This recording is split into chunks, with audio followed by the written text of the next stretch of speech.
오늘도 이렇게 금요기도에 오신 여러분들을 주님의 이름으로 축복하고 환영합니다.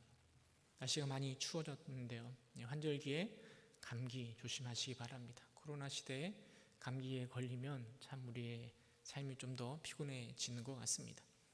우리가 살아가면서 우리가 가지는 간절한 소망은요, 물론 하는 일이 형통하고 모든 삶이 대박나는 것이 좋긴 하지만 그것보다는 오히려 조금은 평범하지만 굴곡 없이 또 아무런 사건, 사고 없이 어려움 없이 건강하게 살아가는 것을 소망하며 살아가는 사람이 더 많을 것입니다. 그러나 우리의 삶은, 우리의 인생은 결코 그렇게 순탄하지만은 않습니다. 많은 고난들과 어려움들이 수시로 우리를 찾아오고 우리를 힘들게 합니다. 때론 예기치 못한 고난 앞에 눈물을 흘리기도 하고 어찌해야 할지 밤새 고민하기도 하고 아무것도 할 수 없는 연약함에 좌절하기도 합니다. 사람들은 우리의 삶을 힘들게 하는 이 고난을 어떻게 대할까, 또 어떻게 하면 이 고난을 슬기롭게 이겨낼 수 있을까에 대해서 많이 고민하고 생각하고 있습니다. 팀 켈러 목사님이 쓰신 고통의 답하다라는 책에 보면 이 세상의 현인들이 이 고난을 어떻게 극복하고 대하고 있는지에 대해서 4가지 관점으로 설명하고 있습니다. 첫 번째 관점이 윤리적인 관점입니다. 쉽게 말해서 인과 응보라는 거죠. 우리에게 고난이 찾아오는 이유는 우리가 윤리적인 질서를 따르지 않았고 신들의 명령에 복종하지 않았기 때문에 우리에게 고난이 찾아온다라는 겁니다. 그렇게 생각해 보면 고난을 극복하는 방법은 우리가 바르게 살면 고난을 극복할 수 있는 것이죠. 두 번째 관점은 자기 초월적 관점입니다. 우리가 무엇을 잘못했기 때문에 지금 우리에게 고난이 찾아오는 것이 아니라 지금 우리 안에 있는 욕심이, 더러운 욕심이 우리로 하여금 고난을 불러온다라는 겁니다. 이렇게 생각할 때 고난을 극복할 수 있는 방법은 우리 안에 가득 차 있는 욕망을 내려놓는 겁니다. 욕망을 내려놓을 때 우리는 고난을 극복할 수 있는 것이죠. 세 번째 관점은 숙명론적 관점입니다. 신이 정한 불행한 운명 때문에 우리에게 고난이 찾아오는 것이기 때문에 나와는 상관없이 인간이 거역할 수 없는 것이 고난이기 때문에 이 고난을 극복하는 것은 그냥 그대로 받아들이는 거죠. 그냥 받아들임으로, 순응함으로 이 고난을 이길 수 있다라는 겁니다. 네 번째 관점은 유언론적 관점입니다. 신이 세상을 계속 다스리는 것이 아니라 그냥 만들어 놓고 내버려 뒀다는 거예요. 그래서 그 세상 안에 어둠과 빛이 늘 싸우고 있다는 겁니다. 그 싸움 때문에 우리 안에 고난이 온다는 거예요.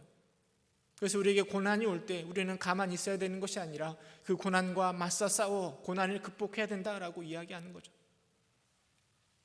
먼 훗날 빛이 또 선이 이길 그날을 기대하면서 담대히 맞서 싸워 그 고난을 이길 수 있다라고 이야기합니다.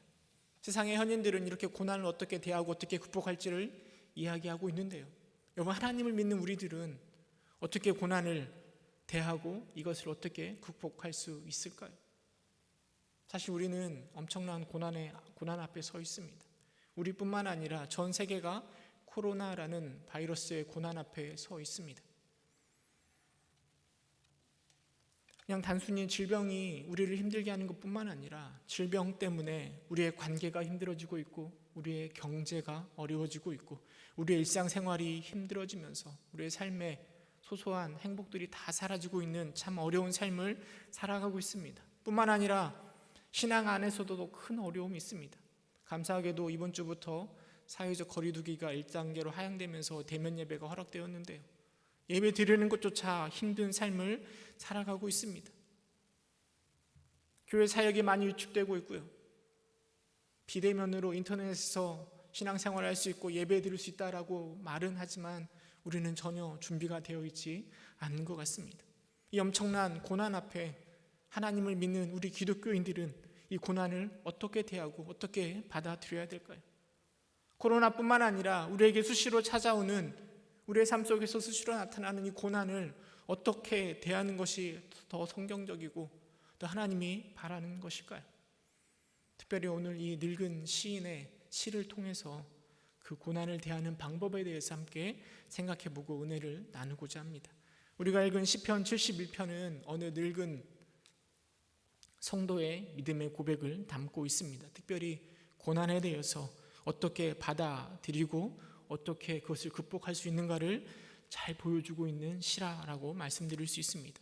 성경에 보면 이 시를 누가 기록했는지 분명하게 기록되어 있지는 않습니다. 그런데 많은 학자들은 이 시의 저자가 정황상 예레미야가 아닐까 이렇게 추정하기도 합니다.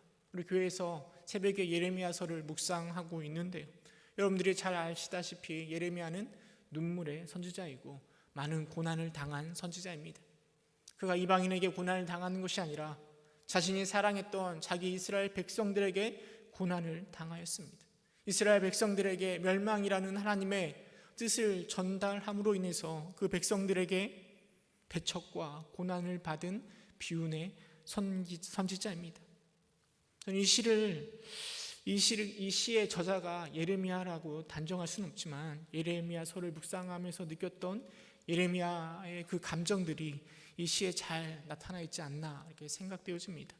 이 71편의 내용을 좀 살펴보면요, 1절에서 3절까지는 서론적인 부분으로 고난과 어려움 속에서 하나님께 피하겠다라는 시인의 마음이 기록되어 있습니다. 1절에 보면 여호와여 내가 주께 피하오니 내가 영원히 수치를 당하게 하지 마소서라고 고백하고 있습니다. 그리고 4절부터 16절까지는 자신의 과거의 일들을 회상하면서요, 고난 중에 자신을 돌봐주신 하나님을 향한 신뢰와 찬양을 고백하고 있습니다. 6절에 보면 시인은 모태에서부터 주를 의지하였다라고 이야기합니다. 주께서 시인을 택하셨다라고도 이야기합니다. 하나님이 시인에게 믿음을 더해 주신 것이고 그 믿음 안에서 하나님을 의지하는 시인의 모습을 우리는 상상해 볼 수 있습니다. 그런데 10절에 보면 내 영혼을 엿보는 자들이 나옵니다. 이것은 시인을 해하려고 적당한 때를 보고 있는 원수들의 모습을 보여줍니다. 그들이 서로 꾀합니다. 그리고 미리 계획을 세워 힘을 합쳐 그 시인을 공격하는 거죠. 공격당한 시인을 바라보면서 그 원수들이 이야기합니다. 11절에 보면 하나님이 그를 버리셨은즉 건질 자가 없다라고 이야기하는 겁니다. 지금 시인의 상황이, 지금 시인이 처해 있는 환경이 마치 하나님이 그를 버리신 것 같은 그런 고난과 역경 속에 있음을 시인이 고백하고 있습니다. 그런 상황 속에서 시인은 뭐라고 고백하는가 하면 12절에 하나님이여 나를 멀리하지 마소서, 나의 하나님이여 속히 나를 도우소서라고 고백합니다. 원수들과 고난과 역경으로 인하여서 하나님도 나를 버린 것 같은 그 상황 속에서, 그 힘든 절망의 상황 속에서 여전히 시인은 하나님을 붙들고 있습니다. 그리고 나를 고난 가운데 도와주신 하나님을 신뢰하면서 14절에 고백합니다. 나는 항상 소망을 품고 주를 더욱 찬송하리이다. 측량할 수 없는 주의 공의와 구원을 전하겠다라고 시인은 이야기하고 있습니다. 이게 과거의 일들입니다. 고난과 어려움 가운데 나를 도와주신 하나님을 바라보면서 여전히 하나님을 신뢰하고 하나님을 찬양하고 하나님의 그 위대하심을 전하겠다라고 시인이 고백하고 있습니다. 그리고 나서 그 신뢰를 바탕으로 노년의 마지막 늙은 그때쯤에 찾아오는 고난에 대해서 어떻게 대할 것인지를 20절에서 24절까지 기록하고 있는 거죠. 근데 재미있는 것은 20절의 주어가 내가 1인칭이 아니라 우리가라고 이야기하고 있습니다. 시인은 고난과 소망에 대한 이 고백을 나 자신의 고백으로만 이야기하는 것이 아니라 공동체의 고백으로, 우리의 고백으로 함께 이런 고백하기를 시인이 이 시에 담아서 이야기하고 있는 것이죠. 우리 20절에서 24절까지 한 목소리로 함께 읽어보도록 하겠습니다. 그 시인의 마음을 생각하면서 우리 한 목소리로 함께 읽어보도록 하겠습니다. 시작. 우리에게 여러 가지 심한 고난을 보이신 주께서 우리를 다시 살리시며 땅 깊은 곳에서 다시 이끌어 올리시리이다. 나를 더욱 창대하게 하시고 돌이키사 나를 위로하소서. 나의 하나님이여 내가 또 비파로 주를 찬양하며 주의 성실을 찬양하리이다. 이스라엘의 거룩하신 주여 내가 수금으로 주를 찬양하리이다. 내가 주를 찬양할 때 나의 입술이 기뻐 외치며 주께서 속량하신 내 영혼이 즐거워하리이다. 나의 혀도 종일토록 주의 의를 작은 소리로 읊조리오리니 나를 모해하려 하던 자들이 수치와 무한을 당함이니이다. 시인은 그 마지막 노년의 때에 미래에 다가올 고난을 어떻게 바라볼 것인지, 그 고난 중에서 어떻게 행할 것인지를 이렇게 시를 통하여서 고백하고 있습니다. 그 핵심에 22절이 있는 것 같아요. 나의 하나님이여, 내가 또 비파로 주를 찬양하며 주의 성실을 찬양하리이다. 이스라엘의 거룩하신 주여, 내가 수금으로 주를 찬양하리이다. 고난 가운데 있지만 그 고난을 통해서 하나님을 찬양하겠다라고 시인이 고백하고 있는 것이죠. 시인에게 힘든 고난의 시절이 있었던 것처럼 지금 우리는 코로나라는 엄청난 고난을 마주하고 있습니다. 오늘 우리나라에서 확진된 자가 2만 5천 명 정도 된다고 합니다. 사망자가 439명이라고 하더라고요. 전 세계적으로 15일을 기준으로 해서 신규 확진자가 31만 명이라고 합니다. 누적 확진자는 3,800만 명, 죽은 사람이 110만 명이라고 이야기합니다. 여기서 끝나는 것이 아니라 세계 곳곳에서 2차, 3차, 4차 유행이 계속되고 있습니다. 그럼 하나님은 이 코로나를 통해서, 이 코로나라는 고난을 통해서 우리에게 무엇을 말씀하고 싶으신 걸까요? 왜 우리에게 이런 엄청난 고난을 더해 주신 걸까요? 이에 대해서 존 파이퍼 목사님이요, 코로나와 그리스도라는 책에서 하나님께서 우리에게 이 코로나를 허락하신 이유를 6가지로 설명하고 있습니다. 시간이 없어서 6가지를 다 소개는 못 해드리고요, 그 중에 제 마음에 와닿는 3가지만 함께 나누어 보고자 합니다. 첫 번째로 하나님께서 코로나를 허락하신 이유는 끔찍한 도덕적 현실을 그림처럼 보여주기 위함이라고 이야기합니다. 세상 사람들도 코로나가 일어나는 것이 자연 환경을 파괴하는 인간을 향한 역습이다라고 이야기하기도 합니다. 성경에서도 비슷하게 이야기합니다. 하나님의 고난은 죄에 대한 심판이고 코로나는 우리가 얼마나 타락한 것인가를 분명하게 보여준다라는 거죠. 물론 세상도 타락하였기 때문에 하나님이 심판하실 수도 있지만 하나님을 믿는 우리 백성들, 기독교인들도 하나님을 제대로 섬기지 못하기 때문에 하나님께서 코로나를 통하여 우리의 죄악을 분명하게 보여주신다라는 겁니다. 성경에 보면 하나님의 심판, 고난이 자주 등장합니다. 그런데 그 이유가 무엇인가 하면 죄악 때문입니다. 예레미야서를 묵상하고 있는데요, 하나님께서 예레미야를 통하여 이스라엘 백성들의 죄 때문에 그들이 멸망당한다라고 선포하실 뿐만 아니라 이방 민족들, 바벨론, 모압, 암몬 백성들도 그들이 하나님을 거슬러 자만하였기 때문에 심판받으신다라고 분명하게 말하고 있습니다. 여러분, 코로나 바이러스는 우리가 하나님을 경홀히 여기는 죄와 영적인 추악함과 끔찍한 도덕적 현실을 분명하게 보여주는 것이죠. 두 번째로, 코로나는 그리스도의 재림을 대비하라는 신호로 보여준다라는 겁니다. 창세기 1장에 보면 이렇게 기록하고 있습니다. 예수는 하늘로 가심을 본 그대로 오시리라. 초대교회 성도들은 예수님이 곧 다시 재림하실 줄 알고 예수님의 재림을 눈이 빠지게 기다렸습니다. 그런데 생각보다 많은 시간이 소요되었습니다. 2000년이 훌쩍 넘어버린 지금 우리는 얼마나 예수님이 다시 오실 것을 기대하고 소망하며 하루를 살아가고 있습니까? 마태복음 24장에 보면 재림의 징조가 나옵니다. 전쟁과 기근과 지진이 있을 것이라고 이야기하고 있습니다. 물론 저는 코로나 바이러스가 재림의 징조다라고 확답할 수는 없는 것 같아요. 그러나 이 코로나 바이러스는 우리로 하여금 잊고 있었던, 아니 알지만 전혀 개의치 않고 준비하지 않고 살아왔었던 이 재림에 대해서 대비하라는 신호를 보여주는 것이라 생각되어집니다. 마가복음 13장 35절 36절은 이렇게 이야기합니다. 우리 함께 읽어보도록 하겠습니다. 그러므로 깨어있으라. 집주인이 언제 오는지, 혹 저물 때일지 밤중일는지 닭 울 때일는지 새벽일는지 너희가 알지 못함이라. 그가 호련히 와서 너희가 자는 것을 보지 않도록 하라. 여러분, 예수님 우리에게 분명히 말씀하십니다. 너희도 준비하고 있으라. 생각하지 않을 때 인자가 오리라 말씀하십니다.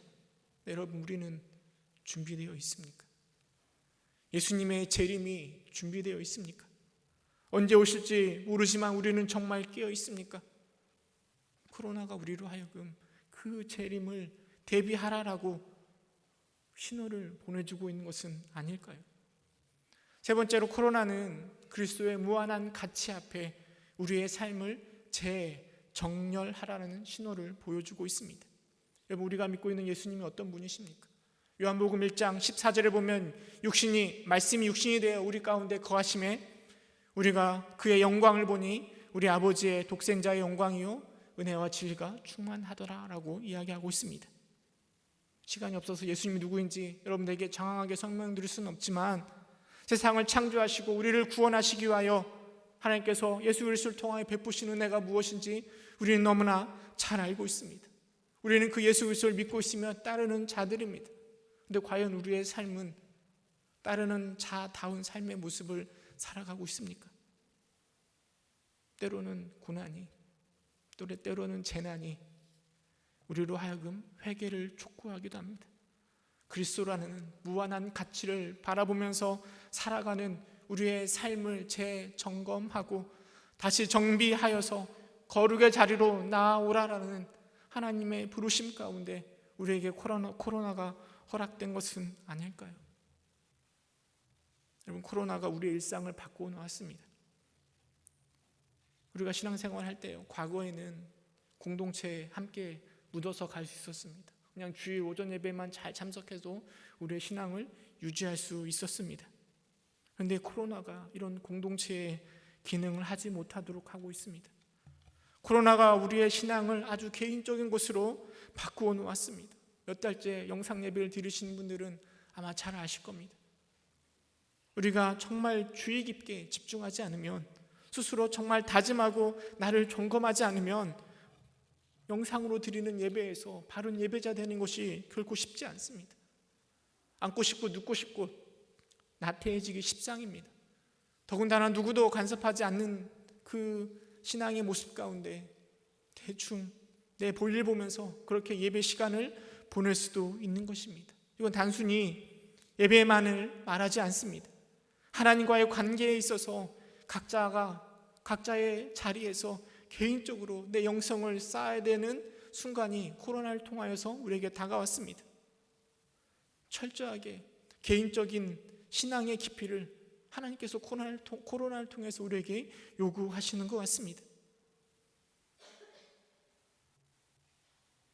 코로나는 이처럼 우리의 삶 가운데 많은 것들을 그리스도 앞에, 그 무한하신 그리스도 앞에 비추어 볼 때 내 삶이 어떤지를 돌이켜보게 하고 이것들을 재점검케 하는 기능을 하는 것 같습니다. 그런 고난의 의미가 있는 것 같습니다. 여러분, 이외에도요, 다양한 코로나의 의미들을 신앙적으로 우리는 생각해 볼 수 있습니다.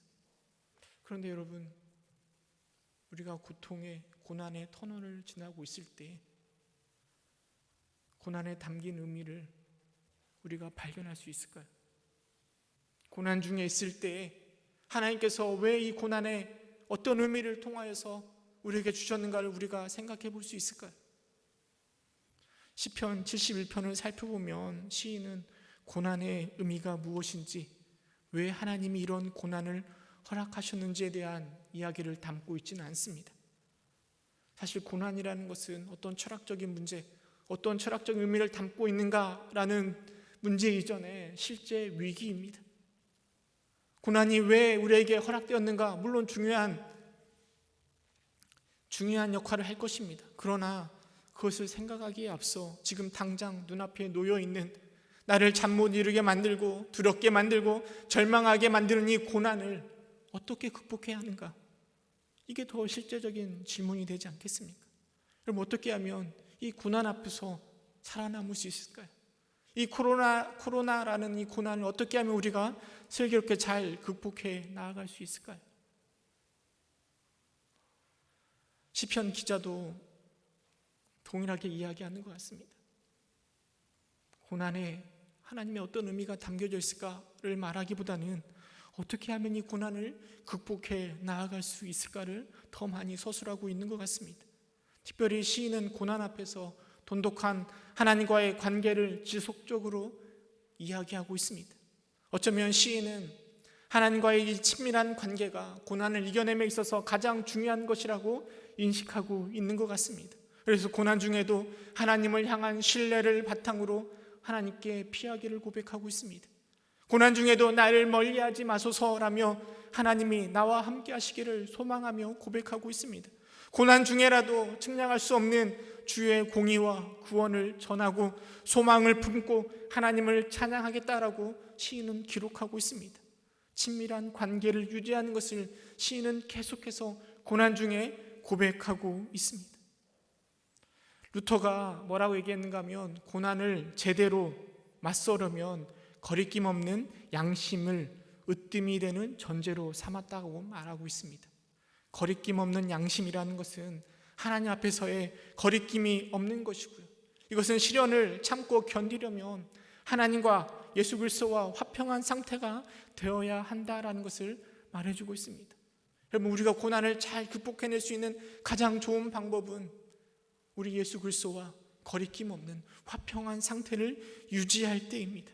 하나님과 이 신실하고 친밀한 관계는 우리에게 너무나 혹독한 고통과 아픔을 겪는 그 순간에 우리의 삶 가운데 동행하시는 하나님을 바라보게 만드는 것이죠. 고통과 아픔이 그냥 나만의 고통이 아니라 우리를 한 지체로 바라보시는 그 주님께서 그 고난과 아픔에 동참하시는 우리 주님을 바라보도록 만드는 것입니다.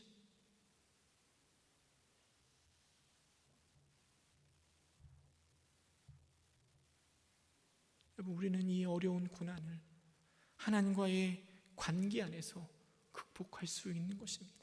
물론 다양한 하나님의 의미들이 그 안에 담겨져 있을 것입니다. 그러나 그 의미들을 바라볼 수 있는 것도 역시 하나님과의 친밀한 관계 안에서 그 고난에 담겨져 있는 의미를 발견할 수 있는 것입니다. 여러분, 그렇다면 그 절망과 그 고난 속에서 하나님과의 그 친밀한 관계를 붙들고 있는 것이 왜 고난을 극복하게 하고 하나님을 찬양할 수 있도록 만드는 것인지, 그 비결에 대해서 우리 시인이 뭐라고 고백하는지 두 가지를 생각해 보고자 합니다. 첫 번째로 하나님과의 관계가 우리로 하여금 고난을 뛰어넘게 하는 첫 번째 비결은 바로 부활 신앙을 가지고 있기 때문입니다. 시인은 20절에 이렇게 고백하고 있습니다. 우리에게 여러 가지 심한 고난을 보이신 주께서 우리를 다시 살리시며 땅 깊은 곳에서 다시 이끌어 올리시리이다. 주께서 우리를 다시 살리시며 땅 깊은 곳에서 올리시겠다라고 시인은 고백하고 있습니다. 시인은 믿음을 통해서 부활과 천국을 소망하게 만든다라고 우리에게 말해주고 있는 것이죠. 세상 사람들은 저 천국에 대한, 하나님 나라에 대한 확신도 소망도 없습니다. 고난으로 인하여서 모든 삶이 다 끝이다라는 생각을 가지고 있습니다. 그런 하나님을 믿는 우리들은 세상이 끝이라 생각하지 않습니다. 우리는 영원한 천국을 소망하며 살아가는 자들입니다. 불에 맞아 죽으면서도 천사의 얼굴을 할 수 있었던 스데반의 비결이 무엇이겠습니까? 내가 당장 이곳에서 고난을 당한다 할지라도, 설령 죽는다 할지라도 이것이 끝이 아니라 저 천국, 완벽한 저 나라가 준비되어 있음을 바라보기 때문에 그 고난을 넉넉히 이겨내는 것 아니겠습니까? 부활과 천국을 향한 기대, 크리스찬의 소망은 눈앞에 판치는 죽음의 권세도, 고난의 권세도 이게 다 시한부이고 언젠가는 다 사라질 것임을 깨닫게 해주는 것입니다. 둘째로 아낌없이 우리를 사랑하시는 주님을 바라볼 수 있기 때문입니다. 여러분, 하나님 우리를 사랑하시는 주님은 우리가 더욱 성장하기를 원하십니다. 죄의 노예가 아니라 정말 천국 시민다운 모습으로 거듭나기를 원하십니다. 그래서 때로는 우리에게 고난을 허락하십니다. 독수리가 어린 새끼 독수리를 저 절벽으로 떨어뜨려 날 수 있도록 하는 것처럼, 위험한 도로로 달려가는 어린아이를 강하게 낚아채는 아버지처럼, 잘못된 행동을 고치려고 벌을 주는 엄마처럼 하나님 우리에게 때로는 고난을 주시기도 하시고 아픔을 주시기도 하십니다. 물론 부족한 우리가 그 고난에 담겨져 있는 하나님의 뜻을 다 발견할 수는 없습니다. 때로는 우리의 이성으로는 도저히 이해할 수 없는 고난도 우리에게 일어나기도 합니다. 그러나 분명한 것은 주님은 나를 사랑하신다라는 겁니다. 시인은 21절에 이렇게 고백합니다. 나를 더욱 창대하게 하시고 돌이키사 나를 위로하소서. 나를 더욱 창대하게 하시고 돌이키사 나를 위로하게 하시는 주님께서는 때로는 우리에게 고난도 허락하십니다. 왜냐하면 우리 주님이 우리를 사랑하시기 때문입니다. 우리 주님이 우리를 사랑하시기 때문에 나를 더 성장케 하시려고, 창대케 하시려고, 돌이키게 하시려고 하나님 우리에게 고난을 허락하신다라는 거죠. 고난 속에 담겨져 있는 그 하나님의 사랑을 바라볼 때 우리는 그 고난을 넉넉히 이겨낼 수 있는 것입니다. 바울의 이야기로 말씀을 맺고자 합니다. 바울의 사역에 있어서 수도 없이 많은 고난이 그의 삶을 괴롭혔습니다. 그 중에 한 가지가 무엇인가 하면 육체의 가시입니다. 육체의 질병 때문에 바울은 하나님 앞에 3번 기도하였습니다. 그 육체의 가시가 자신의 사역을 방해하고 기쁨을 빼앗아 간다는 것입니다. 그런데 하나님의 대답이 무엇이었습니까? 내 은혜가 내게 족하다 말씀하십니다. 바울을 사랑하시는 하나님은 비록 육체의 가시가 바울을 힘들게 하지만 그 육체의 가시가 바울로 하여금 교만의 위험을 경고할 수 있고 겸손을 더하여 주시기 때문에 그 육체의 가시를 허락해 주시는 것입니다. 바울에게 있어서 그 육체의 가시는 고난은 은혜인 것입니다. 바울은 그 은혜를 바라보면서 고린도후서 12장 9절 10절에 이렇게 고백하고 있습니다. 우리 함께 읽어보도록 하겠습니다. 고린도후서 12장 9절 10절 함께 읽겠습니다. 나에게 이르시기를 내 은혜가 내게 족하도다. 이는 내 능력이 약한 데서 온전하여 짐이라 하신지라. 그러므로 도리어 크게 기뻐함으로 너의 여러 약한 것들에 대하여 자랑하리니 이는 그리스도의 능력이 내게 머물게 하려 함이라. 그러므로 내가 그리스도를 위하여 약한 것들과 능력과 궁핍과 박해와 곤고를 기뻐하노니 이는 내가 약한 그때의 강함이라. 아멘. 여러분, 우리에게 오는 고난은 하나님과의 관계 안에서, 하나님과의 그 친밀한 관계 안에서 우리를 구원하시며 우리를 사랑하시며 우리를 이끄시는 그 하나님과의 친밀한 관계 안에서 그 고난은 극복될 수 있습니다. 하나님과의 그 친밀한 관계 속에서 우리는 그 고난에 담겨져 있는 하나님의 뜻들을 발견할 수 있는 것입니다. 고난 앞에서 그냥 좌절하고 왜 이런 고난이 있는가 원망하기보다는 시인의 고백처럼 고난 가운데에서도 하나님을 찬양할 때 내 입술에 기쁨이 떠나지 않고 내 영혼에 즐거움이 가득할 수 있는 여러분 되시기를 주님의 이름으로 축원합니다. 함께 기도하겠습니다.